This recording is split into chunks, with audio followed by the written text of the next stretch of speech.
નમસ્કાર મિત્રો, સ્વાગત છે તમારું આપણી પોતાની યુટ્યુબ ચેનલ પેન્શન ગુજરાતમાં।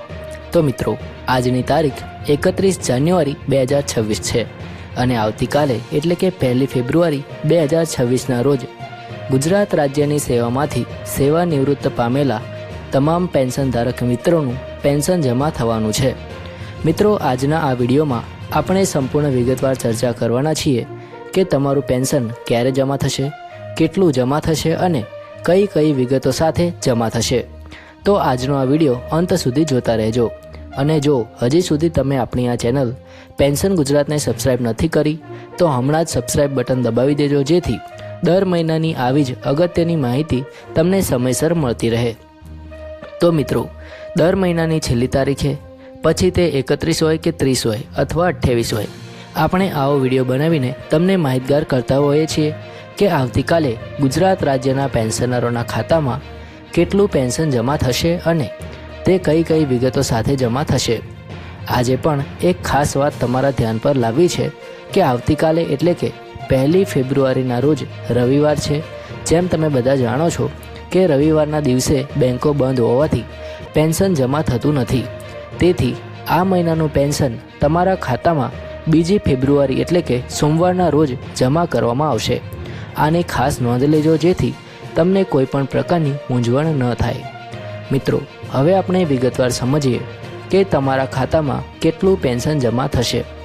જો તમે ગુજરાત રાજ્યની સેવામાંથી નિવૃત્ત પામેલા પેન્શન ધારક છો તો સૌપ્રથમ તમારું બેઝિક પેન્શન એટલે કે મૂળભૂત પેન્શન ગણવામાં આવશે।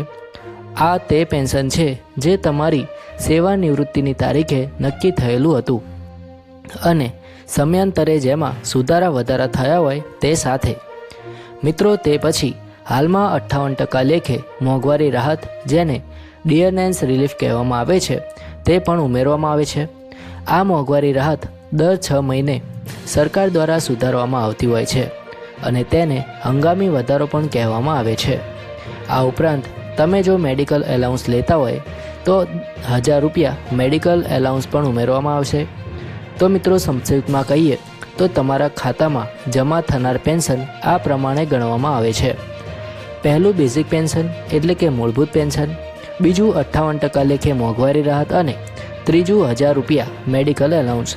આ ત્રણેય રકમનો સરવાળો કરવામાં આવે છે, પણ એક મહત્ત્વની વાત એ છે કે આ કુલ રકમમાંથી કેટલીક રકમ બાદ પણ કરવાની રહે છે। જો તમારું પેન્શન આવકવેરાને પાત્ર હોય તો જે ટેક્સ સ્લેબ લાગુ પડતો હોય તે પ્રમાણે આવકવેરો બાદ કરવામાં આવશે।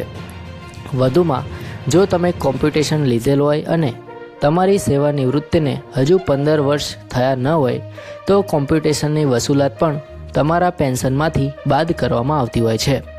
આમ ત્રણેય રકમનો સરવાળો કર્યા પછી આવકવેરા અને કોમ્પ્યુટેશનની વસૂલાત બાદ કરીને જે ચોખ્ખું પેન્શન થાય તે તમારા ખાતામાં 2 ફેબ્રુઆરી સોમવારના રોજ જમા કરવામાં આવશે। મિત્રો, હવે આપણે એક અત્યંત મહત્ત્વના વિષય પર ચર્ચા કરીએ। બજેટ 2026 રજૂ થવામાં હવે ફક્ત 2 જ દિવસ બાકી છે। નાણામંત્રી નિર્મલા સીતારમણે 1 ફેબ્રુઆરી 2026ના રોજ કેન્દ્રીય બજેટ રજૂ કરવાના છે।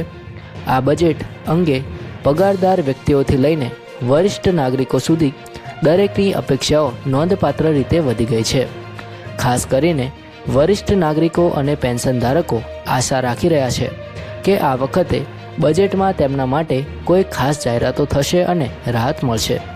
મિત્રો, નિર્મલા સીતારમણ આ તેમનું 9મું બજેટ રજૂ કરવાના છે અને એવી અપેક્ષાઓ છે કે આ વર્ષનું બજેટ મધ્યમ વર્ગ અને કામ કરતા લોકોને રાહત આપી શકે।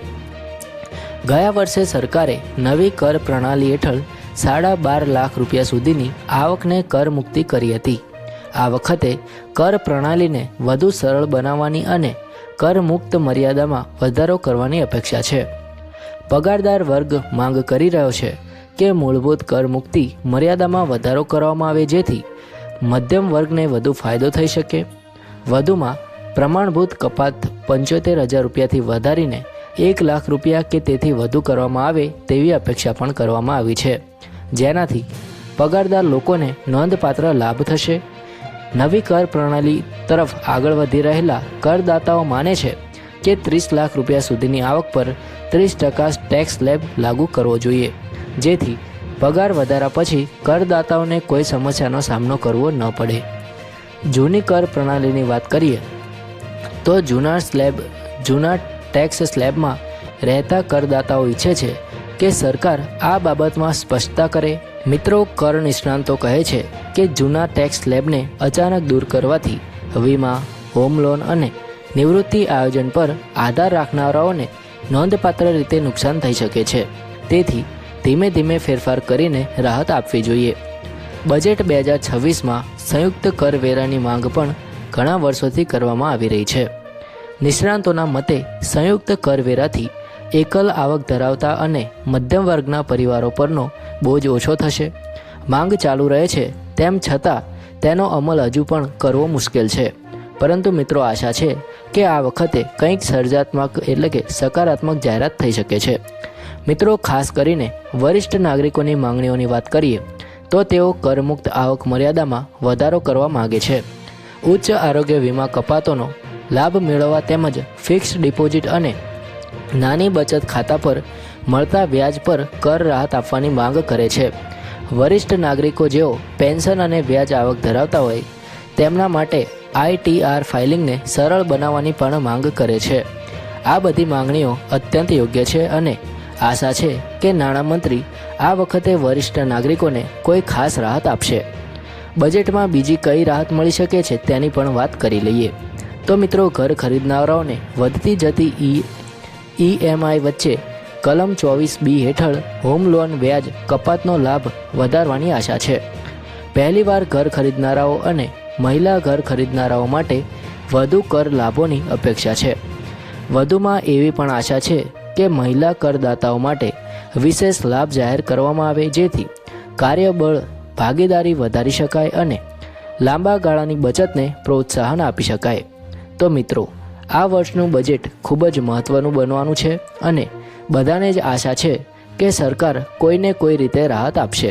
તો મિત્રો, આજના આ વિડીયોમાં આપણે ચર્ચા કરી કે આવતીકાલનું પેન્શન 2 ફેબ્રુઆરી સોમવારના રોજ જમા થશે. તે કેટલું જમા થશે અને કઈ કઈ વિગતો સાથે જમા થશે તે તમામ વાત આપણે આ વિડીયોમાં કરી. મિત્રો, સાથે સાથે આવતીકાલે 1 ફેબ્રુઆરી 2026ના રોજ રજૂ થનારા કેન્દ્રીય બજેટ અંગે પણ આપણે વિગતવાર માહિતી આપી છે. જો તમને આ વિડીયો ઉપયોગી લાગ્યો હોય અને માહિતી સારી લાગી હોય તો કૃપા કરીને લાઇક બટન દબાવી દેજો, જેથી તમે રોજબરોજ આવા